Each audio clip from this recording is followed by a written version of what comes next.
2009 ஆண்டு ஜனவரி மாதம் 8ஆம் தேதி அனைவராலும் உலகளாவிய ரீதியில் பேசப்பட்ட ஒரு இடம்தான் இப்போது நான் இருக்கும் இந்த இடம்.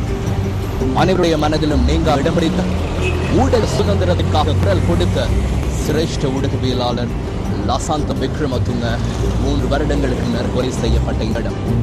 இந்த இடத்திற்கு வருகை தருவதற்காக ஒரு காரணம் இருக்கிறது. இன்னும் கூட உலகளாவிய ரீதியில் ஊடகவியலாளர்கள் ஊடக நிறுவனங்களுக்கு எதிராக அச்சுறுத்தல்கள் தொடர்ந்து வண்ணமே இருக்கின்றன. இருந்தாலும் இன்றைய தினம் சர்வதேச சுதந்திர ஊடக தினம். இது தொடர்பான விரிவான தகவல்களை வழங்க இன்று 8 மணிக்கு நியூஸ் ஃபர்ஸ்டின் பிரதான செய்திகள் தயாராக இருக்கிறது. சந்திப்போம் நியூஸ் ஃபர்ஸ்டின் பிரதான கதைகள்.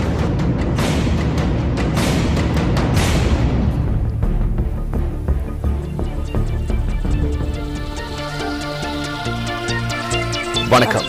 நீங்கள் இணைந்து கொள்வது இலங்கையின் முதற்தர செய்தி வழங்குனர் நியூஸ் ஃபர்ஸ்டின் பிரதான செய்திகளோடு. உங்களோடு இணைந்து கொள்வோர் சந்திரிகா ஆறுமுகம், ஜெஃப்ரி ஜெபதார்ஷன். என்ற விரிவான செய்திகளுக்கு செல்லும் முன்னர் முதலில் தலைப்புச் செய்திகள். நுவரெலியாவில் பால் உற்பத்தியாளர்களின் பிரச்சினை தொடர்கிறது. අපිට ප්‍රශ්න වෙලා තියෙන්නේ මේ තියෙන උපකරණ සියල්ලම අවුරුදු 50ක් පමණ පරණයි. தகவல்களை அறிந்து கொள்ளும் உரிமை தொடர்பான சட்டமூலத்தை மீண்டும் பாராளுமன்றத்தில் சமர்ப்பிப்பதற்கு பாராளுமன்ற உறுப்பினர் கரு ஜாசூரிய தயார். இலங்கை மெய் வல்லுநர் சம்மேளனத்தின் புதிய தலைவராக மேஜர் ஜெனரல் த ரத்நாயக்க தெரிவு.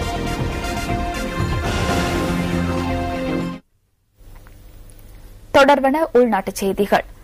நாட்டுக்கு வருகை தந்துள்ள ஐரோப்பிய பாராளுமன்ற பிரதிநிதிகள் இன்று கிழக்கு மாகாணத்திற்கு விஜயம் செய்துள்ளனர்.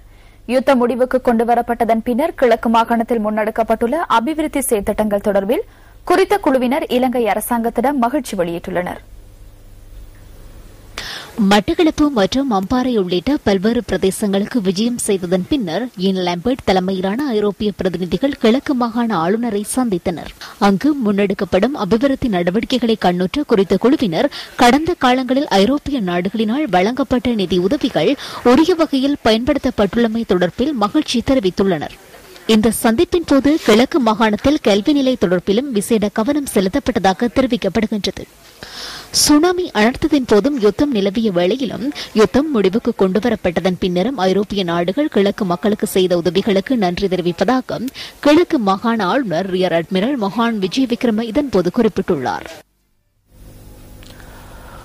டெல்ஷான் நெட்வொர்க்ஸ் தனியார் நிறுவனத்திற்கு ஒதுக்கப்பட்டிருந்த அலைவரிசை சட்டவிரோதமாக வேறொரு வலையமைப்பிற்கு வழங்கப்பட்டுள்ளதாக குற்றம் சுமத்தி டெல்ஷான் நெட்வொர்க்ஸ் தனியார் நிறுவனத்தின் தலைவர் ஷான் விக்ரமசிங்க தொலைத்தொடர்புகள் ஒழுங்குபடுத்தும் ஆணைக்குழுவின் தலைவர் லலித் வீரதுங்கவுக்கும் அதன் பணிப்பாளர் நாயகம் அனுஷ பல்பிட்டவுக்கும் தனித்தனியாக கடிதங்களை அனுப்பியுள்ளார். தமது நிறுவனத்தின் அலைவரிசைகளை புதிதாக ஆரம்பிக்கப்பட உள்ளதாக எதிர்பார்க்கப்படும் தமக்கு சார்பான நிறுவனங்களுக்கு தொலைத்தொடர்புகள் ஒழுங்குபடுத்தும் ஆணைக்குழு விநியோகிப்பதனால் பல தொலைக்காட்சி நிறுவனங்கள் உண்மையில் சிக்கல்களை எதிர்நோக்கியுள்ளதாக ஆணைக்குழுவின் தலைவர் லலித் வீரதுங்கவுக்கு அனுப்பி வைத்துள்ள கடிதத்தில் ஷான் விக்ரமசிங்க சுட்டிக்காட்டியுள்ளார். கடந்த 20 வருடங்களாக தமது நிறுவனம் அலைவரிசை 26 பயன்படுத்தி வந்துள்ளதாக ஆணைக்குழுவின் பணிப்பாளர் நாயகத்திற்கு அனுப்பி வைத்துள்ள கடிதத்தில் அவர் குறிப்பிட்டுள்ளார். எனினும் பாரதூரமான இடையூறுகளினால் குறித்த அலைவரிசையை தெளிவாக பார்க்க முடியவில்லை என அண்மை காலமாக தமது அலைவரிசைக்கு முறைப்பாடுகள் கிடைத்து வருவதாக தனது கடிதத்தில் ஷான் விக்ரமசிங்க தெரிவித்துள்ளார். கம்மடுவையிலிருந்து 10 கிலோ வாட் சக்தியுடன் ஏசியா புரோட்காஸ்டிங் நிறுவனத்திற்கு அலைவரிசை 26 பயன்பாட்டுக்காக ஒதுக்கியுள்ளமை தமது ஆய்வுகளிலிருந்து உறுதிப்படுத்தப்பட்டுள்ளதாகவும் குறித்த செயற்பாடு சர்வதேச தொலைத்தொடர்பு ஒன்றியத்தில் அங்கத்துவம் வகிக்கும் இலங்கை தொலைத்தொடர்புகள் ஒழுங்குபடுத்தும் ஆணைக்குழுவின் சட்டவிரோத நடவடிக்கையாகும் எனவும் அவரது கடிதத்தில் குறிப்பிடப்பட்டுள்ளது. தமது வலையமைப்பிடமிருந்து ஒதுக்கீட்டு கட்டணங்கள் அறவிடப்பட்டதன் பின்னர் அலைவரிசைகள் ஏசியா புரோட்காஸ்டிங் நிறுவனத்திற்கும் வாய்ஸ் ஆஃப் ஏசியா நிறுவனத்திற்கும் தொலைத்தொடர்புகள் ஒழுங்குபடுத்தும் ஆணைக்குழுவினால் ஏன் வழங்கப்பட்டுள்ளது என்பது குறித்து தாம் வியப்படைவதாகவும் ஷான் விக்ரமசிங்க கூறியுள்ளார். குறித்த நிறுவனங்களுக்கு சில ஆண்டுகளுக்கு முன்னர் 40 அண்மித்த அலைவரிசைகள் ஒதுக்கப்பட்ட போதிலும் பயன்படுத்தப்படாததனால் அவை ரத்து செய்யப்பட்டதாகவும் அவர் குறிப்பிட்டுள்ளார். அதனைத் தொடர்ந்து ஏசியா புரோட்காஸ்டிங் நிறுவனம் நீதிமன்றத்துக்கு சென்று தமக்கு உரித்தான அலைவரிசையை பெற்றுக் கொண்டதாக ஷான் விக்ரமசிங்க தமது கடிதத்தில் சுட்டிக்காட்டியுள்ளார். தற்போது அவர்களுக்கு உரித்தான அலைவரிசைகள் ஒதுக்கப்படாமல் தமது அலைவரிசை வழங்கப்படுவதற்கான காரணம் என்னவென்பது தொடர்பில் ஆச்சரியம் அடைவதாகவும் அவர் தெரிவித்துள்ளார். குறித்த சட்டவிரோத ஒளிபரப்பை நிறுத்துமாறும் நிறுவனங்களின் சபை மூப்பு அடிப்படையில் ஏற்கனவே ஒதுக்கப்பட்டவாறு அலைவரிசைகளை ஒதுக்கீடு செய்யுமாறும் தொலைத்தொடர்புகள் ஒழுங்குபடுத்தும் ஆணைக்குழுவின் தலைவருக்கு அனுப்பி வைத்துள்ள கடிதத்தில் ஷான் விக்ரமசிங்க குறிப்பிட்டுள்ளார். ஆக்ஸ்போர்ட் ஆங்கில அகராதிக்கு அமைய ஒதுக்கீடு என்பது ஏதேனும் ஒரு இணக்கப்பாட்டிற்கு அமைய ஏதேனும் ஒரு விடயத்தை ஒதுக்குதல் என பொருட்படும் என அவரது கடிதத்தில் சுட்டிக்காட்டப்பட்டுள்ளது. தன்னிச்சையான அலைவரிசை ஒதுக்கீட்டின் காரணமாக பாதிக்கப்பட்ட மேலும் சில வலையமைப்புகளும் இந்த விடயத்தினை எதிர்வரும் சில நாட்களில் தொலைத்தொடர்புகள் ஒழுங்குபடுத்தும் ஆணைக்குழுவின் கவனத்திற்கு கொண்டு வரவுள்ளதாக தகவல்கள் தெரிவிக்கின்றன. நுவரெலியா மாவட்ட பாட்பண்ணையாளர்களின் உற்பத்திகளை மில்கோ நிறுவனத்தின் ஊடாக கொள்வனவு செய்ய தயாராக உள்ளதாக கால்நடை மற்றும் கிராமிய சமூக அபிவிருத்தி அமைச்சர் ஆறுமுகம் தொண்டமான் தெரிவிக்கின்றார். எனினும் அப்பகுதி பாட்பண்ணையாளர்களுக்கு தாம் சேகரித்த பாலை என்றும் விற்பனை செய்ய முடியாமல் போனது.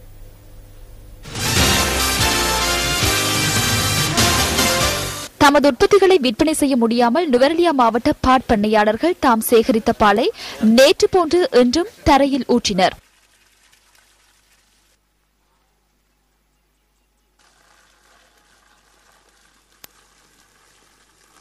பால் எடுக்காம இருந்தா நாங்க ஒவ்வொருத்தகிட்ட கொண்டு போய் விற்போம். இல்லாட்டி கீழே தான் ஊத்தணும். அந்த பாலை எடுக்காட்டி கீழே தான் ஊத்தணும். அங்க ஒரு நாளைக்கு 6000 லிட்டர் கிட்ட அனுப்புறோம். வேணும்னு சொல்றாங்க கம்பெனிகளுக்கு. திரும்பி அந்த பாலை ரிட்டர்ன் பண்றாங்க. இப்ப பால் நாங்க கெட்டு போற ஒரு பால் நாங்க கெட்டு போன யாரும் கொடுக்க இயலாதே. இந்த பிரச்சனை தொடர்பில் இன்று நடைபெற்ற ஊடகவியலாளர் சந்திப்பில் அமைச்சர் ஆறுமுகம் தொண்டமான் விளக்கம் அளித்தார். நேற்று பத்திரிகையில தொலைக்காட்சியிலையும் பார்த்து இந்த அட்டன் டவுன்ல பால் தரையில ஊத்துறது, அவங்க பால் தரையில ஊத்துறது, இது யாராவது பின்னுக்கு யாராவது அரசியல் பின்னணி இருக்கணும், இல்லை இது ஏதாவது ஒரு நோக்கம் கொண்டு தான் செஞ்சிருக்கணும். ஏன்னா மில்கோவை பொறுத்தளவு மில்கோக்குன்னு சில கால்நடை ஃபார்மர் சொசைட்டிஸ் இருக்கு. அப்படி இருக்கிற நேரம் ஒரு சில நிறுவனங்கள் வந்து பால் வாங்குறதை நிப்பாட்டிட்டாங்க. அப்படி நிப்பாட்டினோன்னா அந்த சம்பந்தப்பட்ட ஃபார்மர் சொசைட்டி ஒன்று மில்கோக்கு வந்திருக்கணும், வந்து அந்த பாலை கொடுத்தா நாங்கள் வாங்கியிருப்போம். அதை விட்டுட்டு அவங்க தரையில் ஊற்றணுங்கிற அவசியமே கிடையாது. ஒன்று. ரெண்டாவது, நான் 15 நாளாக கொட்டகலையில் தான் இருந்தேன். அங்கே வந்து என்ன பேசியிருக்கலாம், அதுவும் வரவே இல்லை. அதனால இது வந்து பின்னுக்கு ஏதோ சதி இருக்குது ஒழிய. அதே நேரம் உங்களுக்கு தெரிஞ்சுக்கணும், இன்னைக்கு மில்கோவை பொறுத்தளவு அரசாங்க நிறுவனனால இந்த நாட்டில் யார் பால் உற்பத்தி பண்ணாலும் அவ்வளோத்தையும் வாங்க கடமை இருக்கு மில்கோவுக்கு. அதனால யாருடைய பாலையும் மில்கோ நிராகரிச்சு கிடையாது. யார் வேணாலும் வந்து கொடுக்கலாம். අපේ මුළු කර්මාන්තශාලාවලම දැන් තියෙන කැපැසිටි එක තමයි දැන් எமது நிறுவனங்களின் இளமைக்கு ஏற்பவே நாம் உற்பத்திகளை மேற்கொள்கிறோம். தொழிற்சாலை என்றால் 24 மணித்தியாலமும் இயங்கக்கூடியதாக இருக்க வேண்டும். எனினும் இங்குள்ள அனைத்து இயந்திரங்களும் 50 வருடங்கள் பழமையானவை. எவ்வளையிலும் பிரச்சனைகள் ஏற்படும் தொழிற்சாலைகளை நவீனமயப்படுத்தும் நடவடிக்கையை 2-3 நாட்களில் செய்ய முடியாது. அதற்கு 2.5 அல்லது 3 வருட காலம் செல்லும்.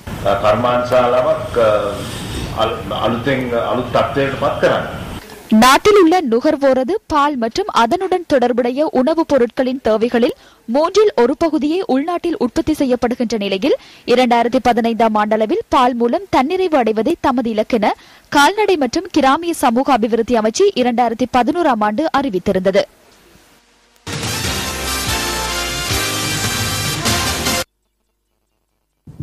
ගොවි ජනතාව පාරට ගෙනල්ලා වීමලු පුලුස්සමින් වීමිලදී நெல்முடைகளுடன் விவசாயிகளுக்கு போராட்டங்களில் ஈடுபட வேண்டியுள்ளது.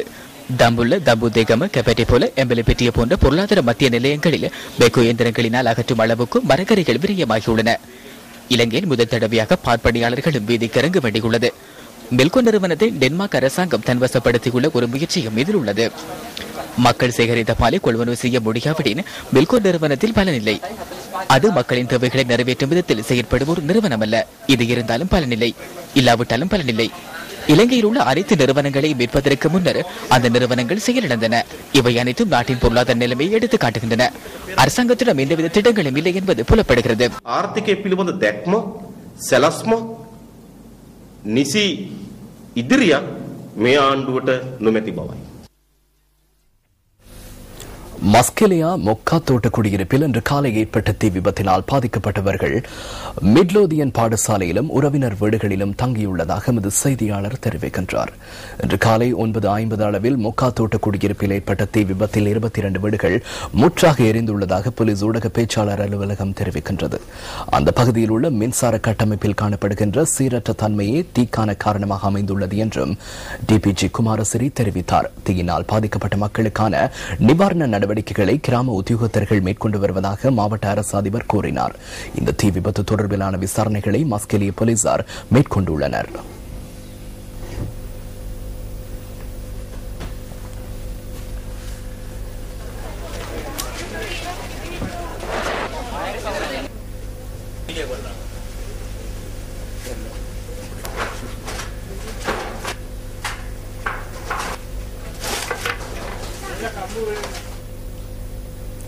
விளம்பரங்களின் பின்னர் நியூஸ் ஃபர்ஸ்டின் பிரதான செய்திகள் தொடரும். பல்வேறு கோரிக்கைகளை முன்வைத்து தொழில் புரியும் பட்டதாரிகளின் சங்கம் இன்று ஆர்ப்பாட்டம் ஒன்றில் ஈடுபட்டது. பொது நிர்வாகம் மற்றும் உள்நாட்டு அலுவல்கள் அமைச்சுக்கு முன்பாக இந்த ஆர்ப்பாட்டம் நடைபெற்றது. பட்டதாரிகளை துறைகள், அலுவலக அடிப்படை மற்றும் சம்பள பிரிவுகளில் உள்ளடக்க வேண்டும் என்பதே இவர்களின் பிரதான கோரிக்கையாக முன்வைக்கப்பட்டுள்ளது. அத்துடன் அரசு சேவையில் 5 வருடங்களை பூர்த்தி செய்துள்ள அனைத்து பட்டதாரிகளுக்கும் இலங்கை நிர்வாக சபையினால் நடத்தப்படும் போட்டி பரீட்சையில் தோற்றுவதற்கான வாய்ப்பு வழங்கப்பட வேண்டும் எனவும் அவர்கள் கோரிக்கை விடுத்துள்ளனர்.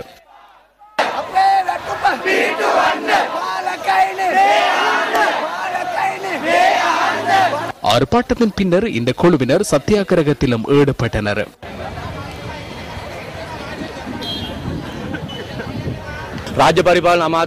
பொது நிர்வாக அமைச்சர் நாட்டில் இல்லாமையும் பொது நிர்வாக அமைச்சின் செயலாளர் அமைச்சில் இல்லாமையினாலும் அங்கு நிலவிய சூழ்நிலையை கவனத்திற்கொண்டு நிறுவனத்தின் பணிப்பாளர் மற்றும் மேலதிக செயலாளருடன் எமது கோரிக்கைகள் தொடர்பில் நாம் கலந்துரையாடினோம். எமது அனைத்து கோரிக்கைகளையும் ஏற்றுக்கொள்வதாக அவர்கள் கூறினார்கள். அதனால் எதிர்காலத்தில் MN5 என்ற சம்பள பிரிவில் எம்மை மதிப்பிடுவார்கள் எனவும் செயற்திட்ட அதிகார சபையின் யாப்பு தொடர்பிலான பிரச்சினை மற்றும் இலங்கை நிர்வாக சபையினது போட்டி பரீட்சை பிரச்சினை தொடர்பில் விரைவான தீர்வுகள் கிடைக்கும் எனவும் எதிர்பார்க்கின்றோம்.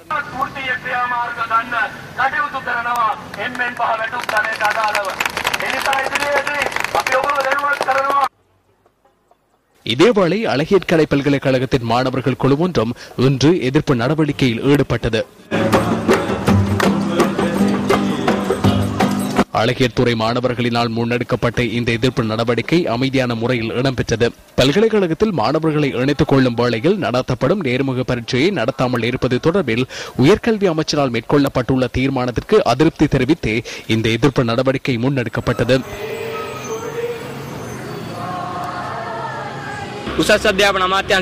பல்கலைக்கழகங்களுக்கு மாணவர்களை இணைத்துக் கொள்ளும் போது நடத்தப்படுகின்ற பல்கலைக்கழகத்தின் சிறப்பு தன்மையை பேணும் வகையில் பாதுகாக்கப்பட்டு வந்த நேர்முக பரீட்சைகளை இடைநிறுத்தி மாணவர்களின் Z புள்ளிகளுக்கு அமைய அவர்களை இணைத்துக் கொள்வார்கள். பல்கலைக்கழக நிர்வாகத்தினரும் கலாநிதி சங்கத்தினர் உள்ளிட்ட அனைத்து நிறுவனங்களும் இந்த விடயத்தை முற்றாக நிராகரித்துள்ளன.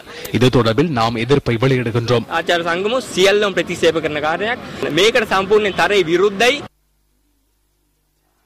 இதேவேளை ரஜரட்ட பல்கலைக்கழகத்தின் மாணவ மாணவியர் சிலர் இன்று எதிர்ப்பு நடவடிக்கையில் ஈடுபட்டிருந்தனர். நாட்டில் தனியார் பல்கலைக்கழகங்கள் ஆரம்பிக்கப்பட உள்ளமை மற்றும் தலைமைத்துவ பயிற்சிகளுக்கு எதிராக இவர்கள் ஆர்ப்பாட்டத்தில் ஈடுபட்டனர். ரஜரட்ட பல்கலைக்கழக வளாகத்தில் ஆரம்பமான ஆர்ப்பாட்டம் பல்கலைக்கழகம் முன்பாக நடைபெற்றது.